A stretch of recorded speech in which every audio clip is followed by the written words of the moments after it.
അൽഹംദുലില്ലാഹ് വസ്സലാത്തു വസ്സലാമു അലാ അഷ്റഫിൽ മുർസലീൻ വഅലാ ആലിഹി വസ്ഹബിഹി അജ്മഈൻ.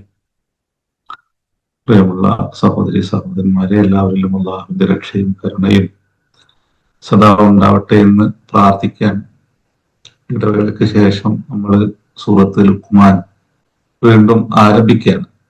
ഏതായാലും നമ്മൾ കഴിഞ്ഞ തവണ പറഞ്ഞു വെച്ചത് 20-ാമത്തെ ആയത്തുമായി ബന്ധപ്പെട്ട ചില വിഷയങ്ങളാണ്.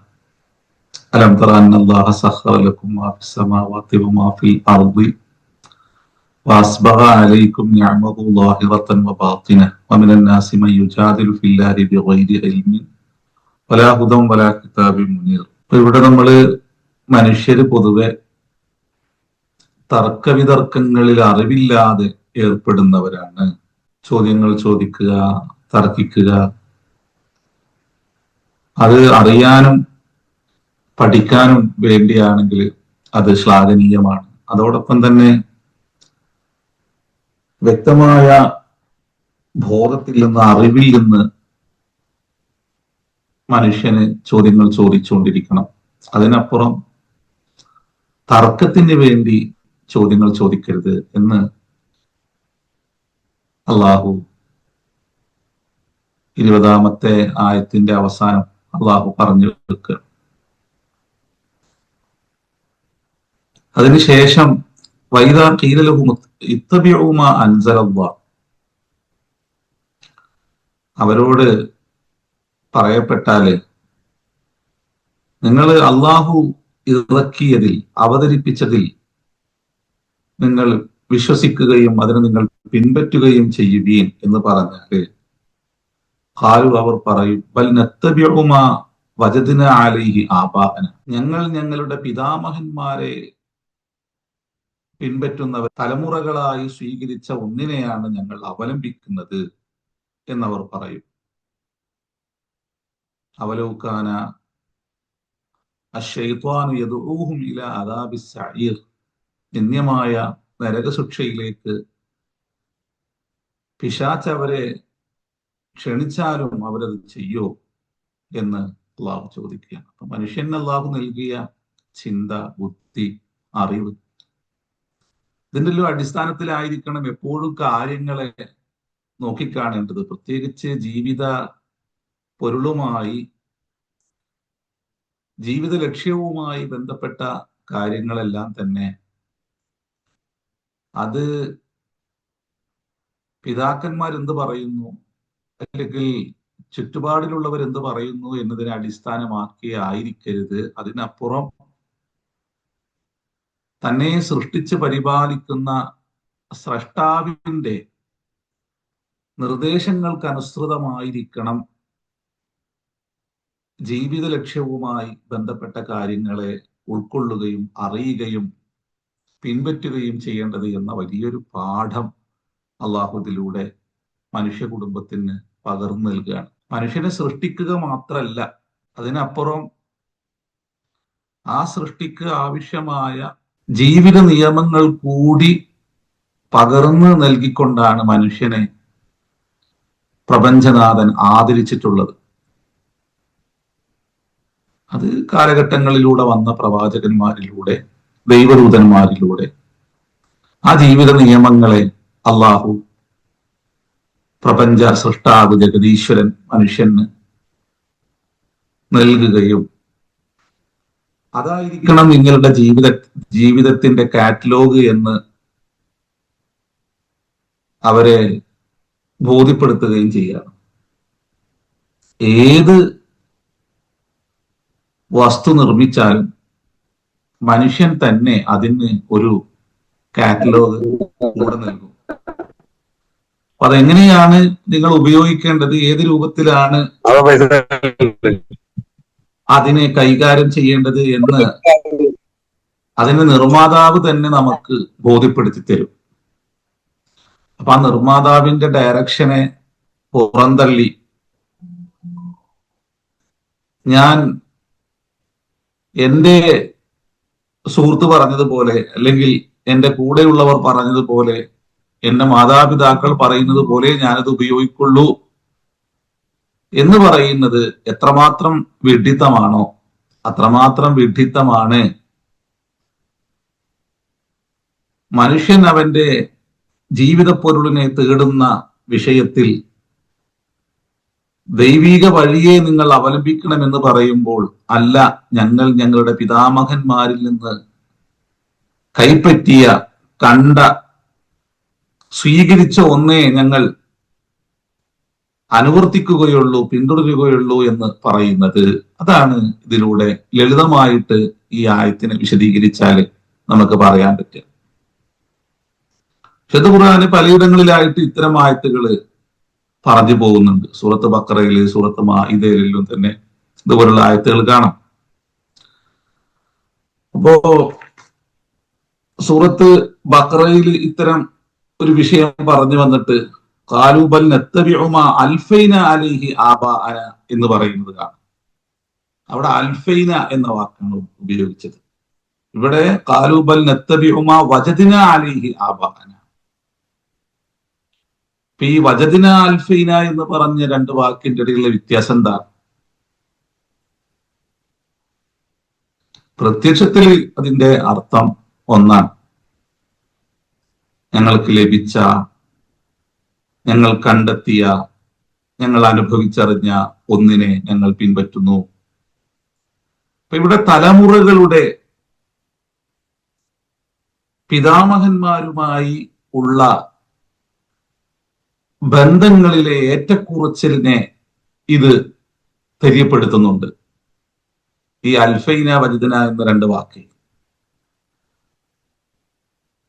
തലമുറകൾ എങ്ങനെയാണ് പിതാമഹന്മാരുമായി കൂടുതൽ കാലം ചേർന്ന് നിൽക്കുന്നവരും അതോടൊപ്പം തന്നെ ചെറിയൊരു സമയം അവരുമായി ബന്ധപ്പെടാൻ അവസരം ലഭിക്കുന്ന തലമുറകളുടെ ഒരു ഇടവേളയെ, അല്ലെങ്കിൽ ഒരു സമയത്തിന്റെ ഒരു ഇടവേളയെ രണ്ട് വാക്കുകൾ ബോധ്യപ്പെടുത്തുന്നുണ്ട് എന്നാണ്. അൽഫൈന എന്ന് പറയുന്നിടത്ത് ദീർഘമായ കാലം മുതിർന്ന ആളുകളുമായി, കുടുംബത്തിലെ വലിയവരുമായി ഇടപഴകി ജീവിക്കാൻ സമയം ലഭിക്കുന്ന ഒരു തലമുറ. വജദന എന്ന് പറയുന്നിടത്ത് പിതാമഹന്മാരുടെ എല്ലാം തന്നെ അവസാന സമയങ്ങളിൽ അവരെ കണ്ടുമുട്ടാൻ കഴിയുന്ന തലമുറ.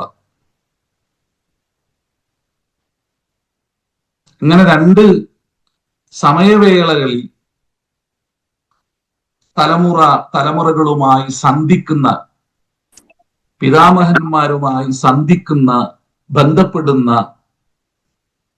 തലമുറകളുടെ ജീവിതമാറ്റത്തെ അള്ളാഹു ഇത് എടുത്തു കാട്ടുന്നുണ്ട്. ഇപ്പൊ കുടുംബത്തിൽ മുതിർന്നവർ എന്ന് പറയും.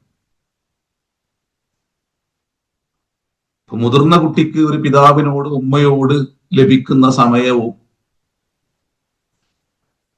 അവസാനത്തെ കുട്ടിക്ക് ഉമ്മയോടും ഉപ്പയോടും ചേർന്നിരിക്കാൻ ലഭിക്കുന്ന സമയവും തമ്മിൽ വലിയ വ്യത്യാസം ഉണ്ടാവുമല്ലോ. ഇപ്പോ അവസാനത്തെ കുട്ടിക്ക് ലഭിക്കുന്ന പിതാമഹന്മാരിൽ നിന്ന് ലഭിക്കുന്ന ജീവിത പാഠങ്ങൾ കുറവായിരിക്കും. എന്നാൽ ആദ്യം പിറന്ന കുഞ്ഞിന് ലഭിക്കുന്ന ജീവിത പാഠങ്ങൾ കൂടുതലായിരിക്കും. അയാൾ അതിൽ ഇഴകിച്ചേർന്നിരിക്കും. അൽഫൈന അലൈഹി ആബാഅന. വജദന എന്ന് പറയുന്നിടത്ത് അവർക്ക് കൂടുതലൊന്നും അവരോടൊപ്പം അവരുടെ ഗർഭങ്ങളിലൊന്നും ഇഴകിച്ചേരാനുള്ള സമയമൊന്നും ലഭിച്ചിട്ടുണ്ടാവില്ല. എന്നാൽ അവരിൽ നിന്ന് ചിലതെല്ലാം അവർ കണ്ടെത്തിയിരിക്കും, കണ്ട് ശീലിച്ചിരിക്കും. വലിയ ഡെപ്ത് ഒന്നും ഉണ്ടാവില്ല. അതാണ് വജദന എന്ന് പറയുന്നത്. അപ്പോ തലമുറകളുടെ സമയ മാറ്റം പിതാമഹന്മാരുമായി ഒത്തുള്ള അവരുടെ ജീവിതയാത്രയിലെ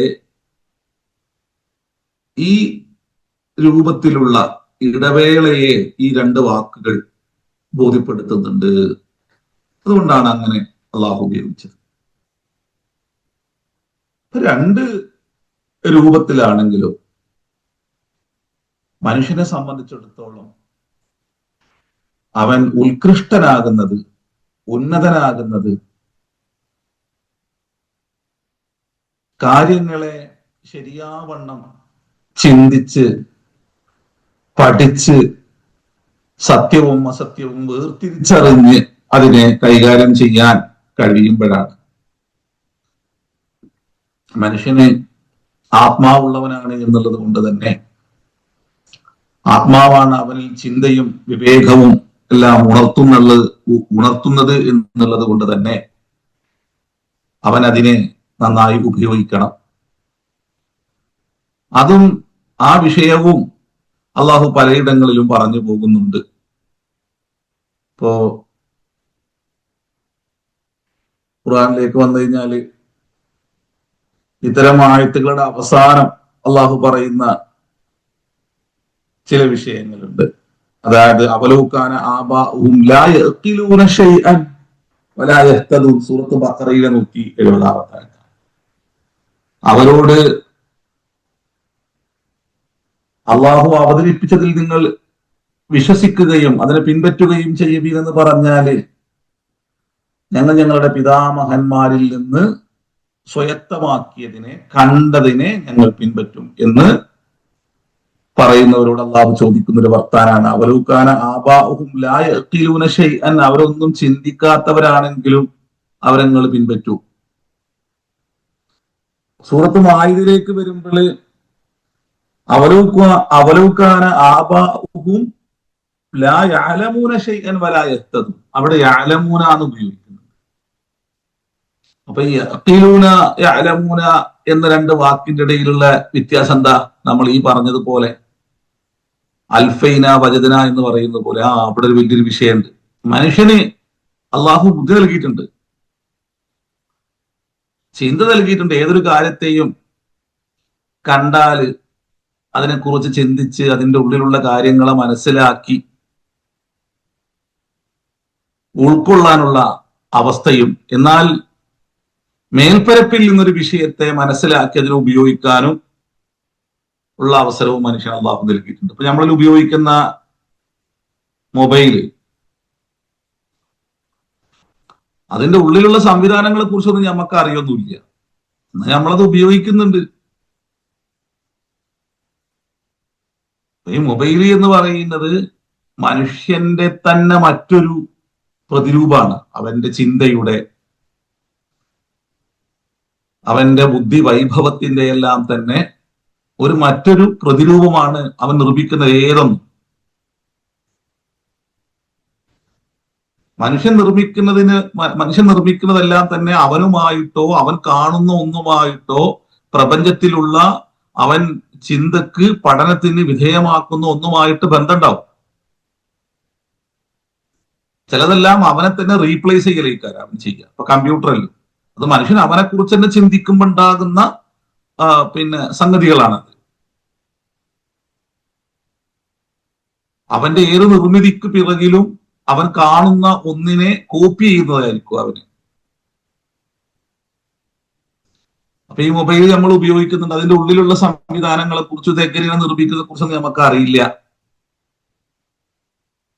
അപ്പൊ നമുക്ക് അതിന്റെ ഒരു ഉപയോഗത്തെ കുറിച്ച് മാത്രമേ അറിയുള്ളൂ. അതിന്റെ ഉള്ളിലുള്ള അതിനെക്കുറിച്ച് നമ്മൾ ചിന്തിക്കും, പക്ഷെ നമുക്ക് അതിനെക്കുറിച്ച് അറിവില്ല. അതിന്റെ ഉള്ളിലുള്ള ഇതെങ്ങനെയൊക്കെയാണ് ഇതിന്റെ സംവിധാനങ്ങൾ, ഇതെങ്ങനെയൊക്കെയാണ് കണക്ട് ആകുന്നത്, റേഞ്ച് ഇല്ലാതെ പോണെന്ന് പറയുന്നത് എങ്ങനെയാണ്, ഇത് എങ്ങനെയൊക്കെയാണ് ഈ തരംഗങ്ങൾ, ഈ വീഥികൾ ചലിക്കുന്നത്, ഇതെങ്ങനെയൊക്കെയാണ് മറ്റൊന്നുമായിട്ട് ഇത് കണക്ട് ആകുന്നത്, അതിനെക്കുറിച്ച് അഗാധമായ അറിവൊന്നും നമുക്കില്ല. അറിവില്ലാതെ തന്നെ എന്നാൽ അതിനെ ഉപയോഗിക്കാൻ പറ്റും, ഈ രൂപത്തിലെല്ലാം അത് കൈകാര്യം ചെയ്യാൻ പറ്റും എന്ന ബോധത്തിൽ അതിനെ ഉപയോഗിക്കും. അപ്പൊ ഇൽമും അഖലും തമ്മിൽ വലിയ വ്യത്യാസമുണ്ട്. ഒരാൾ തന്റെ ബുദ്ധിയെ ഉപയോഗിച്ച് അവന് ലഭിക്കുന്ന അറിവുകൾ, അത് നിലവിലുള്ള മറ്റുള്ളവന്റെ ബുദ്ധിയെക്കാളും ആ ബുദ്ധിയെ ഉപയോഗിച്ച് ലഭിച്ച അറിവിന് മൂല്യമുണ്ട്.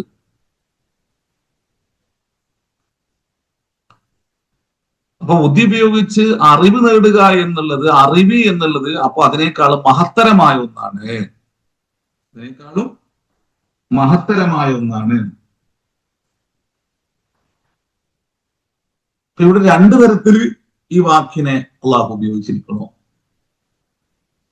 അവലൗകാന ആബാഉഹും ലാ യഖിലൂന ശൈഅൻ വലാ യഹ്തദു. അവലൗകാന ആബാഉഹും ലാ യഅലമൂന ശൈഅൻ വലാ യഹ്തദു. ഒന്ന് ബുദ്ധി ഉപയോഗിക്കുക എന്നുള്ളതും ആ ഉപയോഗിക്കുന്നതിന് അനുസൃതമായിട്ടുള്ള അറിവ് ലഭിക്കുക എന്നുള്ളതും, ഇത് രണ്ടും ആവശ്യമാണ്. ഇത് രണ്ടും ഇല്ലാതെ പോകുമ്പോൾ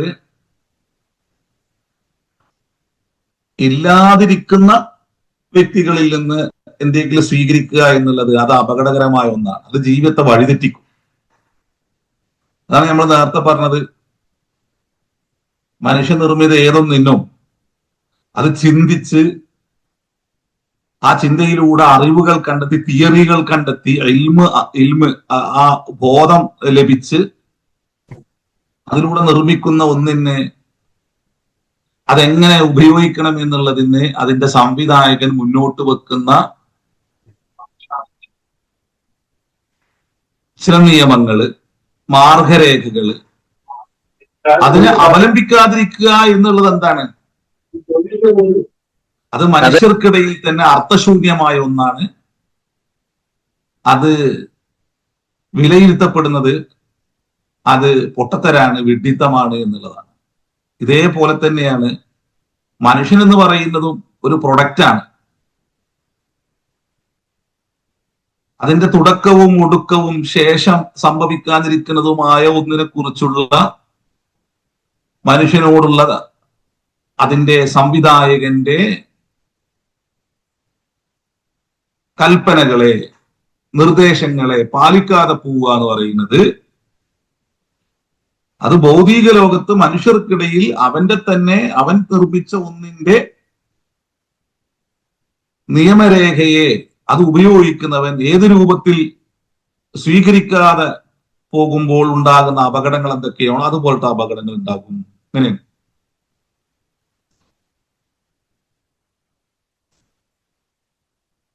നിങ്ങൾക്ക് അറിവില്ലെങ്കിലും ഒരു വിഷയത്തെ നിങ്ങൾക്ക് ഉപയോഗിക്കാം.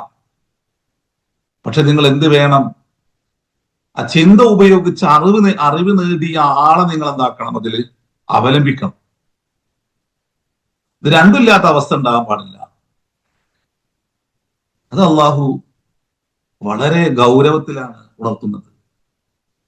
നമ്മള് ഈ രൂപത്തിലേക്ക് പരിവർത്തിക്കപ്പെട്ടവരാണ്. ഈ കാണുന്ന ഈ കോലത്തിലേക്ക് മറ്റൊന്നിൽ നിന്ന് പരിവർത്തിക്കപ്പെട്ടവരാണ്.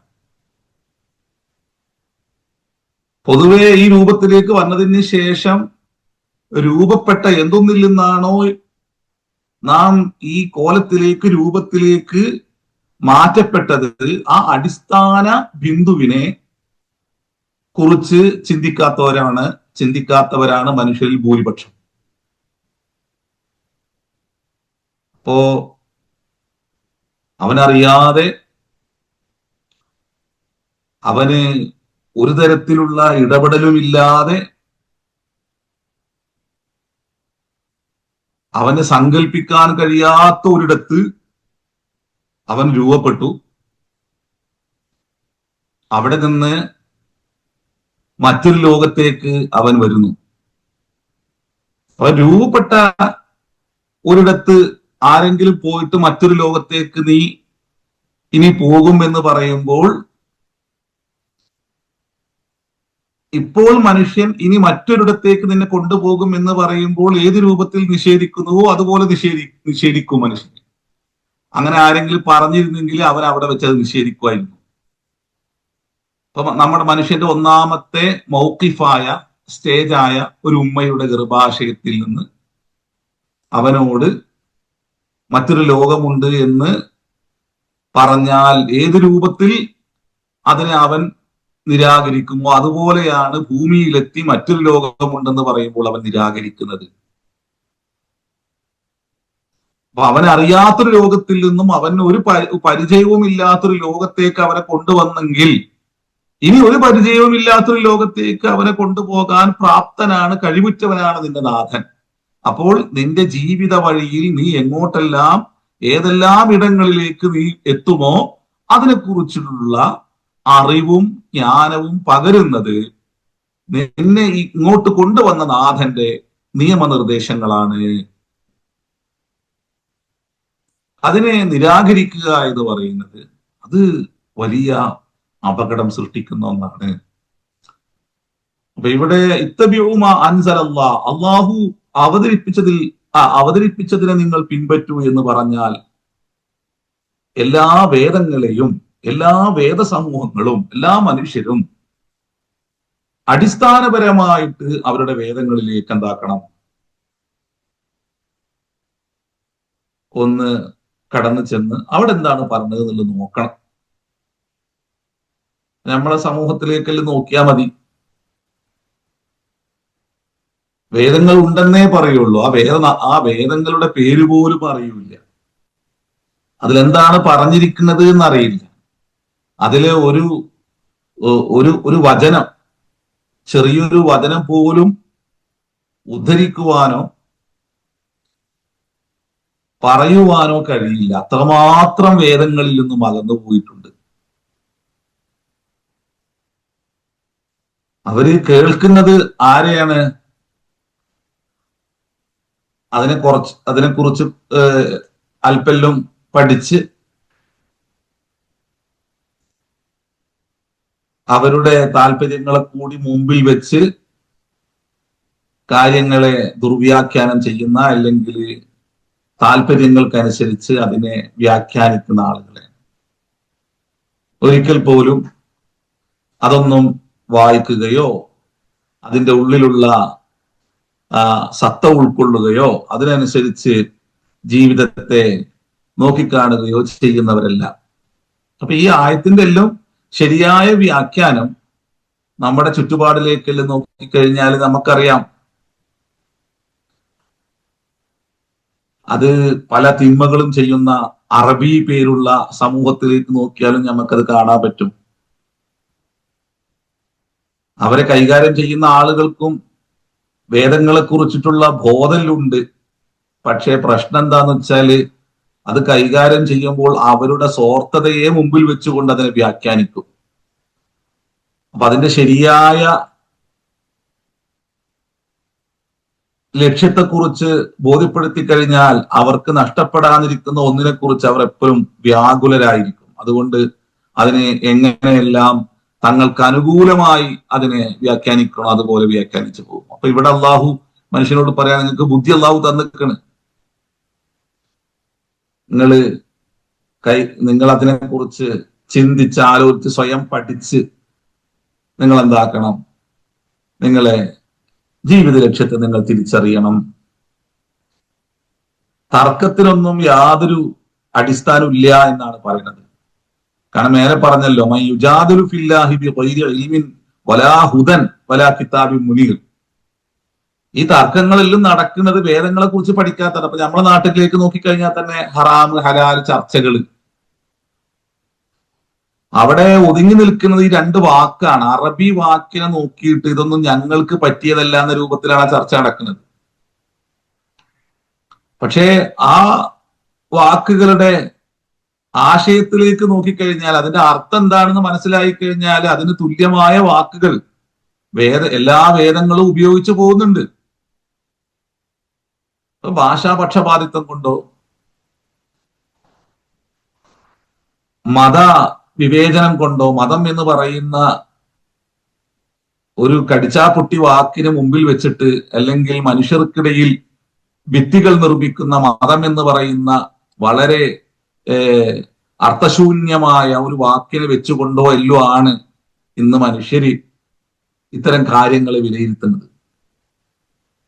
അപ്പൊ അതുകൊണ്ട് അവനാ വാക്കിലേക്ക് അവന് പരിചയമില്ലാത്തത് ഏതോ ഒരു സമൂഹത്തിന്റെ ഭാഷയാണ്,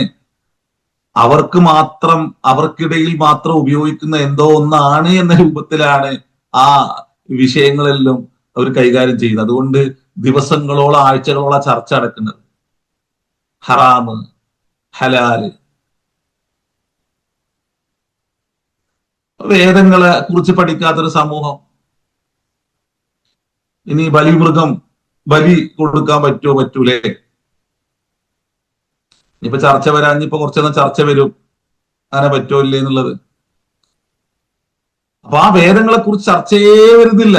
അവിടെ എന്താണ് നടന്നിരിക്കുന്നത് എന്നുള്ള ചർച്ചയെ വരുന്നില്ല. ആ വേദങ്ങളെ വെച്ചുകൊണ്ടുള്ള പഠനവും ഇല്ല.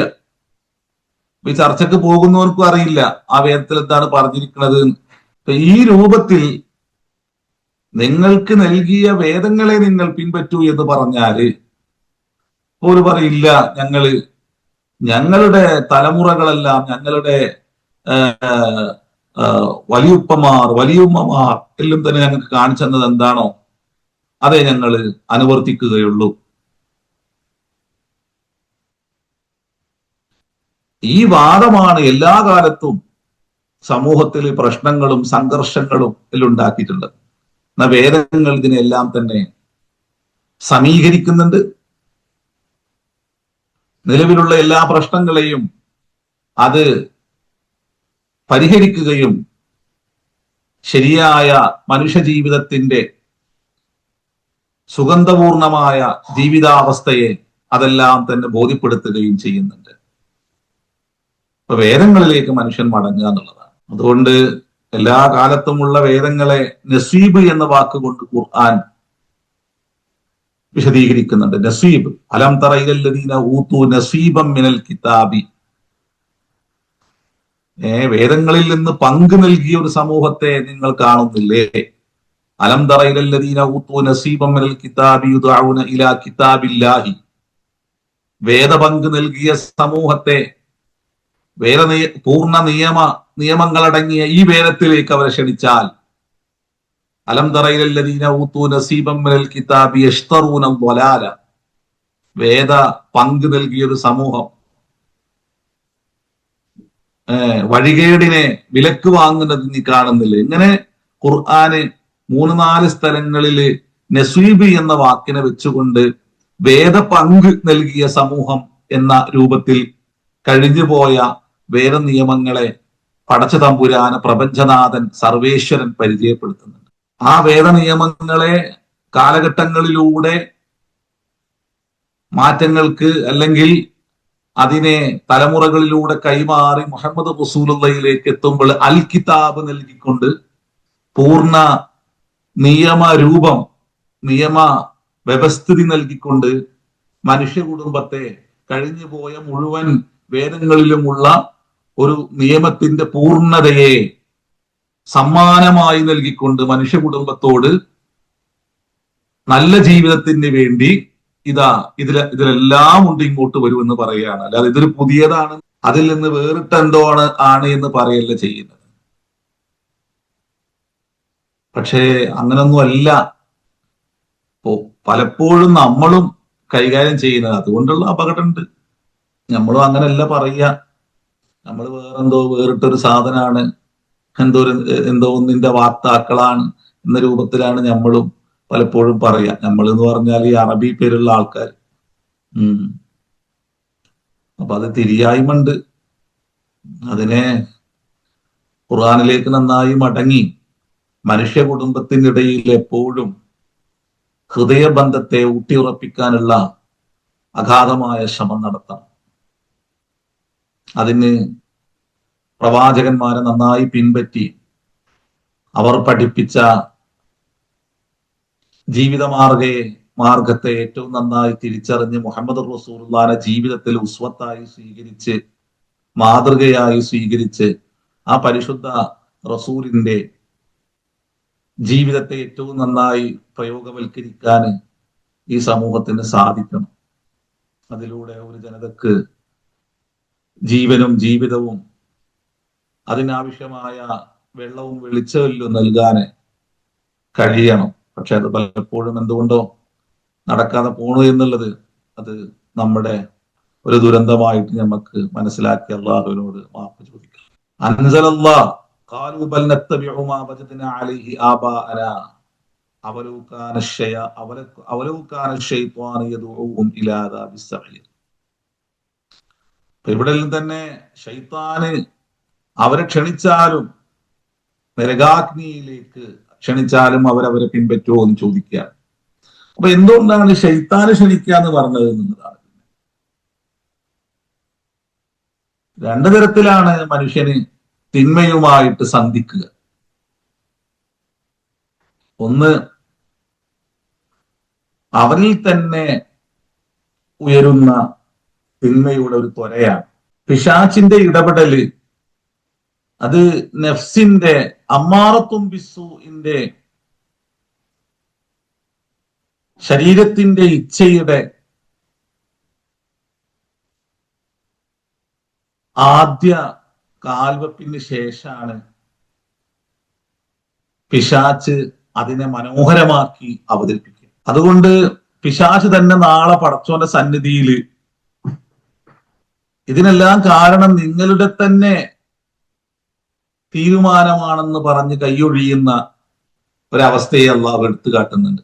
പിശാചിനെ എന്നെ നിങ്ങൾ ലാ തലൂമൂനി വലൂമു അംഫുസക്കും, നിങ്ങൾ എന്നെ കുറ്റം പറയണ്ട, നിങ്ങളെ ഇച്ഛയെ തന്നെ കുറ്റം പറഞ്ഞാൽ മതി.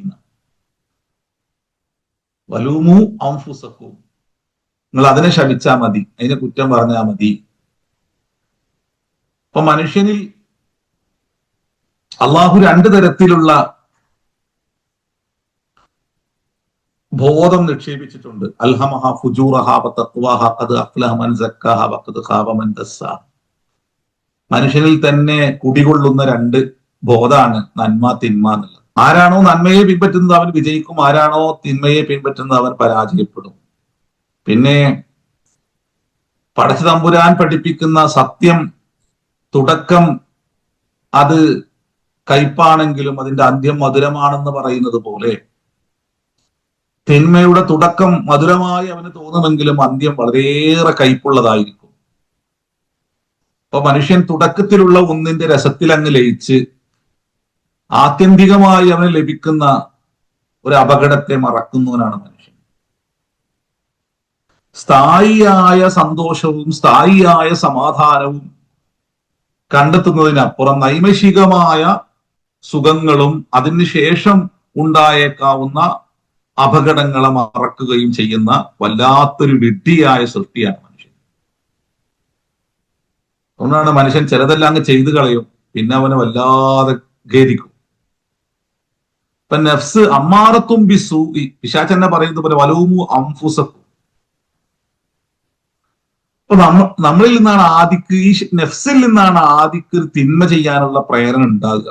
അപ്പൊ നോട്ടം, കേൾവി, അതാണ്ട് സംഭവിച്ചു കഴിഞ്ഞാൽ അവിടെ പെട്ടെന്ന് പിശാച്ചെടുക്കും. അതുകൊണ്ടാണ് അള്ളാഹുവിനോടുള്ള പിശാച്ചിന്റെ സംഭാഷണത്തിൽ ഇത് എടുത്തു കാട്ടുന്നുണ്ട്. സൂറത്ത് ഹിജ്റില് പല സൂറത്തിലും അതിന്റെ വേറിട്ട കുറെ രൂപങ്ങൾ ഇങ്ങനെ പറഞ്ഞു പോകുന്നുണ്ട് കേട്ടോ. പിശാച്ചിനോട് പറയുന്ന ഒരു സംഭവം ഉണ്ടല്ലോ, കാലയായി ബിലി സുമാലക്ക അല്ലാത്ത കൂനമ അസാജിദി, എന്തുകൊണ്ടാണ് സുജൂദ് ചെയ്തവരോടൊപ്പം ആകാതെ പോയത്? പിശാച് പറയുന്ന ഒരു വർത്താനം, കാല ലൻ അസ്ജുദലി ബശരിൻ ഖലഖ്തഹു മിൻ സ്വൽസാലിൻ മിൻ ഹമഇൻ മസ്നൂൻ. അങ്ങനെ കളിമണ്ണ് കൊണ്ട് സൃഷ്ടിച്ച ഒരുത്തന്റെ മുമ്പിലൊന്നും എനിക്ക് അങ്ങനെ സുജൂദ് ചെയ്യാൻ പറ്റൂല. ലം അകുല്ലി അസ്ജുദലി ബശരിൻ ഖലഖ്തഹു മിൻ സ്വൽസാലിൻ മിൻ ഹമഇൻ മസ്നൂൻ. അതിൽ കുറെ വിഷയങ്ങൾ ഇമാം ഷഅറാബി ചർച്ച ചെയ്യുന്നുണ്ട് കേട്ടോ. മനുഷ്യന്റെ പ്രശ്നങ്ങളെയും ഇതിന്റെ ഉള്ളിൽ അള്ളാഹു പറഞ്ഞു പോകുന്നുണ്ട് എന്ന് അദ്ദേഹം പറയുന്നുണ്ട്. വലിയ നന്നായിട്ട് ചർച്ച ചെയ്യേണ്ട വിഷയമാണ്.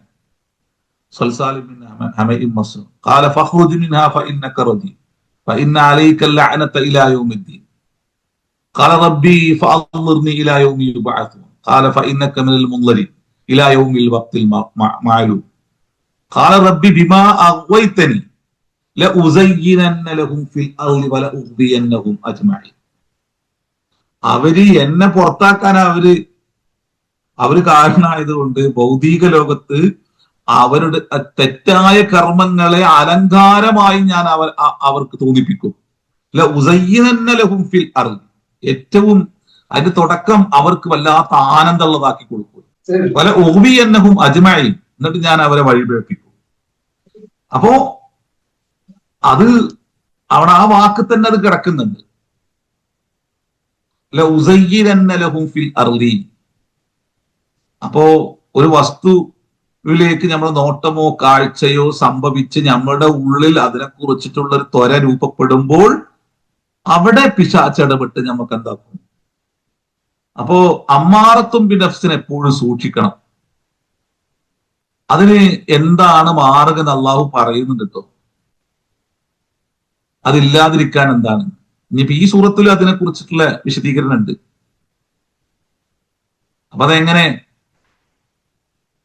പിശാച് പിന്നീട് പറയാണ്, എന്താണ്? ഇല്ല ഇബാദക മിൻഹുമുൽ മുഖ്ലസീൻ ഖാല ഹാദാ സിറാത്തുൻ അലയ്യ മുസ്തഖീം. പിന്നെ ഇങ്ങനെ അള്ളാഹു പറഞ്ഞു, നിന്റെ നിഷ്കളങ്കരായ നിന്റെ ദാസന്മാരൊഴിച്ച്. അപ്പൊ ഇഖ്ലാസ് എന്ന് പറഞ്ഞാൽ എന്താണ്? അതെങ്ങനെയാണ് പിന്നെ ഈ നഫ്സിന്റെ ഈ ഇച്ഛകളെ എങ്ങനെയാണ് നമുക്ക് മറികടക്കാൻ കഴിയുക? അത്തരമൊരു സംഭവം നടന്നാൽ അവിടെ എങ്ങനെയാണ് അതിനെ നമ്മൾക്ക് ആ ഒരു വലയിൽ നിന്ന് രക്ഷപ്പെടാനുള്ള മാർഗം എന്താണ്? ഇതെല്ലാം പിന്നീട് വളരെ വിശാലമായിട്ട് ചർച്ച ചെയ്യപ്പെടുന്നുണ്ട്. അതിനുള്ള മാർഗങ്ങളും ഖുർആന് മുന്നോട്ട് വെക്കുന്നുണ്ട്. അള്ളാഹുവുമായിട്ടുള്ള അള്ളാഹുവിന്റെ നിർദ്ദേശങ്ങളെ, ഒരു മഅയ്യത്ത്, അള്ളാഹുമായിട്ട് എപ്പോഴും ചേർന്ന് പോകുന്ന ഒരു ജീവിതാവസ്ഥ എങ്ങനെയാണ് നിങ്ങൾ ഉണ്ടാക്കിയെടുക്കേണ്ടതെന്നും അള്ളാഹുവിന്റെ കൂടെ നിങ്ങൾ നിൽക്കുമ്പോൾ നിങ്ങൾക്ക് സംഭവിക്കുന്നത് എന്താണെന്നും ആ ബന്ധത്തിൽ വീഴ്ച വരുമ്പോൾ സംഭവിക്കുന്ന മനുഷ്യന്റെ അപജയങ്ങൾ എന്തൊക്കെയാണെന്നെല്ലാം പിന്നീട് പറഞ്ഞു പോകുന്നുണ്ട്. അപ്പൊ അതിനെന്തൊക്കെയാണ് കാട്ടേണ്ടതെന്നുള്ള മാർഗരേഖ അള്ളാഹു മുന്നോട്ട് വെക്കുന്നുണ്ട്. ഈ ആയത്തിലും പിന്നെ അതിന് ശേഷം വരുന്ന ആയത്തിൽ അതുണ്ട് കേട്ടോ. ഇതിലുണ്ട്. ومن يسلم وجهه الى الله وهو محسن فقد استمسك بالعروة الوثقى والى الله عاقبة الامور. ഇതിൽ ഈ വിഷയങ്ങൾ മനോഹരമായിട്ട് പറഞ്ഞു പോകുന്നുണ്ട്. അടുത്ത ആഴ്ച നമുക്ക് അള്ളാഹു അവസരം നൽകിയാൽ നമുക്ക് പറയാം ഇൻഷാ അല്ലാഹ് ബിഇദ്നില്ല. അപ്പോ നന്നായി ചിന്തിക്കുക, നമ്മളെല്ലാവരും നന്നായി ചിന്തിക്കുക. അള്ളാഹു നമുക്ക് എല്ലാവർക്കും നല്ല ബുദ്ധിയും നല്ല ചിന്തയും എല്ലാം നൽകി അനുഗ്രഹിക്കട്ടെ. മാതാപിതാക്കൾ അതുകൊണ്ട് തന്നെ എപ്പോഴും പടച്ചോനെ പിൻപറ്റുന്നവരായിരിക്കണം. അള്ളാന്റെ നിയമ നിർദ്ദേശങ്ങളെ ജീവിതത്തിൽ പാലിക്കുന്നവരായിരിക്കണം. എങ്കിലേ നല്ല തലമുറകളുടെ സൃഷ്ടിപ്പ് സാധ്യമാകുള്ളൂ. രാഷ്ട്രങ്ങൾക്ക് നല്ല പൗരന്മാരെ സമ്മാനിക്കാൻ കഴിയുള്ളൂ. അപ്പോ അവരുടെ തോന്നലുകൾക്കനുസരിച്ച് ജീവിതത്തെ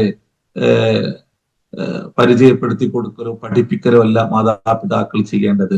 പടച്ചോന്റെ നിയമങ്ങൾക്കനുസരിച്ച് അവർ സ്വയം ജീവിക്കുകയും അത് മക്കൾക്ക് പകരുകയും ചെയ്യണം. ഈ സൂറത്തുൽ ലുഖ്മാനെ വെച്ച് നമ്മളിത് ചർച്ച ചെയ്യുമ്പോൾ ഇവിടെ ഒരു പിതാവ് നമുക്ക് മുമ്പിൽ പ്രത്യക്ഷപ്പെടുന്നുണ്ട്. ആ പിതാവിൽ നിന്നും പടച്ചോന്റെ നിയമങ്ങളെ ഏറ്റവും നന്നായി കണ്ടു ശീലിച്ച ഒരു നല്ലൊരു കുട്ടിയുടെ രൂപവും നമുക്ക് മുമ്പിൽ പ്രത്യക്ഷപ്പെടുന്നുണ്ട്. അപ്പോ ഈ അധ്യായം പറയാതെ പറഞ്ഞു പോകുന്നത്, നിങ്ങൾ ഏറ്റവും നല്ല ദൈവഭക്തരാകുകയും മാതാപിതാക്കൾ ദൈവത്തിന്റെ നിയമങ്ങൾ അനുസരിച്ച് അള്ളാഹുവിന്റെ നിയമങ്ങൾ അനുസരിച്ച് ജീവിക്കുന്നവരാകുമ്പോൾ ഇത്തരത്തിലുള്ള വാദമുഖങ്ങൾ ഉന്നയിക്കുന്ന തലമുറകൾ രൂപപ്പെടില്ല എന്നും, നിങ്ങൾ എവിടെയാണോ വേദങ്ങളെ നിരാകരിക്കുകയും തിരസ്കരിക്കുകയും ചെയ്യുന്നത് അവിടെ നിങ്ങളുടെ തിന്മകളെ പിൻപറ്റി ജീവിതത്തെ ഏറ്റവും ദുഷ്കരമാക്കി മാറ്റുന്ന തലമുറകൾ രൂപപ്പെടുമെന്നും അള്ളാഹു പറഞ്ഞു വെക്കുന്നുണ്ട്. അള്ളാഹു നമ്മളെല്ലാം അനുഗ്രഹിക്കട്ടെ.